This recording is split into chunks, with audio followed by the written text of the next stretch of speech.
मी प्राध्यापक प्रशांत डाकणे प्रशांत क्लासेसमध्ये आपलं पुनर्श एकदा मनपूर्वक स्वागत करतो.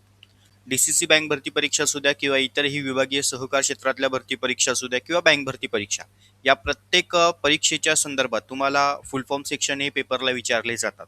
मग तुमच्या परीक्षा ऑनलाईन असू द्या किंवा ऑफलाईन असू द्या, पण आपल्याला फुल फॉर्म सेक्शन हे परीक्षेच्या दृष्टीने क्लिअरपणे माहिती असणं आवश्यक आहे. कारण ते तुमचे हच्चे मार्क असतात. ते तुम्हाला परफेक्टली त्या ठिकाणी निवडता आलेच पाहिजे पर्यायमधनं, आणि तुमचे पैकीच्या पैकी मार्क्स तिथे तुम्हाला त्या सेक्शन वाईज घेता आली पाहिजे. ओके, तर आता या पार्ट 2 मध्ये, पार्ट 1 मी ऑलरेडी अपलोड केलेला आहे, तर त्याची लिंक सुद्धा डिस्क्रिप्शन्समध्ये देतो. आणि पार्ट 2 जो आपला आजचा आहे, यामध्ये आपण काही महत्त्वाचे विभागावाईज मी कव्हर केलेले फुल फॉर्म सेक्शन आहे, जे तुम्हाला परीक्षेच्या दृष्टीने खूप महत्त्वाचे आहे. यामध्ये मराठी अर्थ आणि इंग्लिशमध्ये त्याचा उच्चार हे दोन्ही शब्द एकत्रित करून तुम्हाला हे सेक्शन यामध्ये आज आपण कव्हर करणार आहोत. बघा, केसीसी म्हणजे किसान क्रेडिट कार्ड. त्यानंतर आर आय डी एफ म्हणजे रुरल इन्फ्रास्ट्रक्चर डेव्हलपमेंट फंड. हा जो ग्रामीण भागातील ज्या पायाभूत सुविधा असतात त्याच्यासाठी वापरला जातो. NABARD, national bank for agriculture and rural development.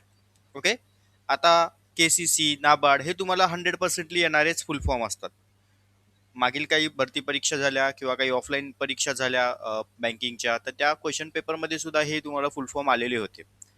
त्यानंतर एफ पी ओ म्हणजे farmer producer organisation. Okay, F P C farmer producer company. M F I म्हणजे मायक्रो फायनान्स इन्स्टिट्यूशन. ओके, त्यानंतर एम एफ म्हणजे मायक्रो फायनान्स. त्यानंतर business correspondent. Okay, त्यानंतर C S P म्हणजे customer service point. आता हा पण तुम्हाला डीसीसी बँकेला आलेला क्वेश्चन आहे मागील काही भरती परीक्षेमध्ये. ओके, त्यामुळे हा पण व्यवस्थित करून ठेवा.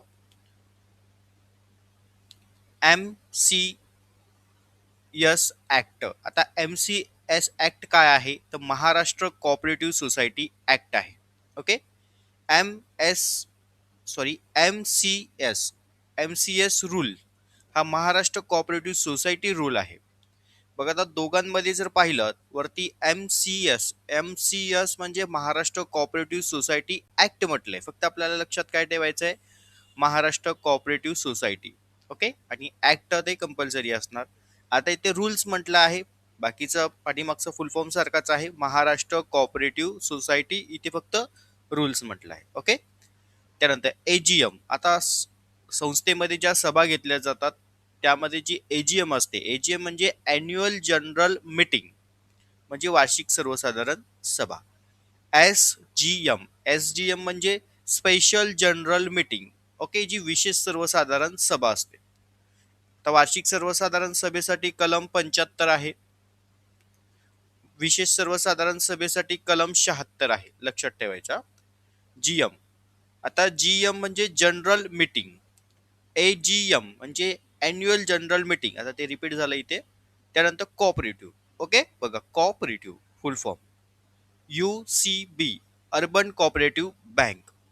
सीसीबी म्हणजे सेंट्रल कोऑपरेटिव्ह बँक. PACS, आता PACS म्हणजे प्रायमरी ॲग्रिकल्चर क्रेडिट सोसायटी. आणि DCCB म्हणजे डिस्ट्रिक्ट सेंट्रल कोऑपरेटिव्ह बँक. आता हे पाठीमागच्या पार्ट 1 मध्ये पण काही फुल फॉर्म सेक्शन होते, पण आता पार्ट 2 मध्ये आपण काय केलंय, थोडंसं विभागावाईज सेपरेट केलंय. हे व्यवस्थित करूनच ठेवा. हे सगळं निवडक प्रश्न आहेत, जे आपण मागील काही भरती परीक्षा असतील किंवा आता काही लेटेस्ट मधल्या झालेल्या भरती परीक्षा असतील, काही बँकांच्या ऑफलाईन परीक्षा होतात, काहींच्या ऑनलाईन होतात. सो त्या दोन्ही बेसिसचा अनालिसिस करून आपण हे निवडक प्रश्न या ठिकाणी फुल फॉर्मचे काढलेले आहेत, जे तुम्हाला अभ्यासासाठी सोपं जाणार. म्हणजे कमी वेळामध्ये एवढंच महत्त्वाचा अभ्यास हे तुम्हाला 100% पेपरला त्या ठिकाणी फुल फॉर्म सेक्शन हे विचारले जातात. ओके, चला, हे कोऑपरेटिव्ह सेक्टरच्या संदर्भातले आहे. त्यानंतर पुढे BR ऍक्ट म्हणजे बँकिंग रेग्युलेशन ऍक्ट आहे. त्यानंतर हे बँकिंग क्षेत्राशी निगडीत आहे. एनआय ऍक्ट म्हणजे निगोशिएबल इन्स्ट्रुमेंट ऍक्ट आहे. त्यानंतर MCS ऍक्ट काय आहे, तर महाराष्ट्र कोऑपरेटिव्ह सोसायटी ऍक्ट आहे, जो तो वरती आपण पाहिलाच. RBI reserve bank of India, NABARD, त्यानंतर हे आपले झालेलेच आहे. National bank for agricultures and rural development, SEBI, security exchange board of India, हा पण बऱ्याच वेळा आलेले क्वेश्चन येतात. त्यानंतर IRDAI म्हणजे insurance regulatory and development authority of India. Okay. त्यानंतर पुढे PFRDA, pension fund regulatory and development authority. Okay. त्यानंतर DICGC हा पण महत्वाचा आहे, जो बऱ्याच वेळा तुम्हाला मागील भरती परीक्षेमध्ये आलेला होता. आता depository insurance and credit guarantee corporation. Okay. हे महत्वाचे फुल फॉर्म आहे. व्यवस्थित पुन्हा एकदा लेक्चर ऐका, समजून घ्या. याचं सेक्शन मी आपल्या टेलिग्रामच्या सिरीजला देणारच आहे, विद्यार्थ्यांना टेन्शन घेऊ नका. तसेच ज्या विद्यार्थ्यांना जिल्हा बँक भरती परीक्षेच्या संदर्भातील PY स्वरूपाचे क्वेश्चन्स विथ आन्सर पाहिजे असेल तर आपला स्क्रीनवरती नंबर दिलेला आहे 8530804274, आणि आपला त्या ठिकाणी जी काही शेड्यूलची जी फीज आहे ती आहे 199 रुपीज. ओके. तर या 199 रुपीजमध्ये तुम्हाला पूर्ण PYQचे स्वरूपचे जे क्वेश्चन आहेत त्याचे विथ आन्सर तुम्हाला आपण टेलिग्रामच्या सिरीजमध्ये प्रोव्हाइड करणार आहोत. त्यासाठी तुम्हाला दिलेल्या नंबरवर फोनपे, गुगल पे करायचं आहे. पेमेंट केल्यानंतर याच नंबरला व्हॉट्सअपला स्क्रीनशॉट पाठवायचा आहे.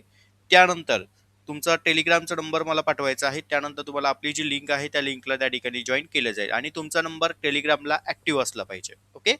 ज्यांना पाहिजे असेल ते या ठिकाणी परचेस करू शकतात.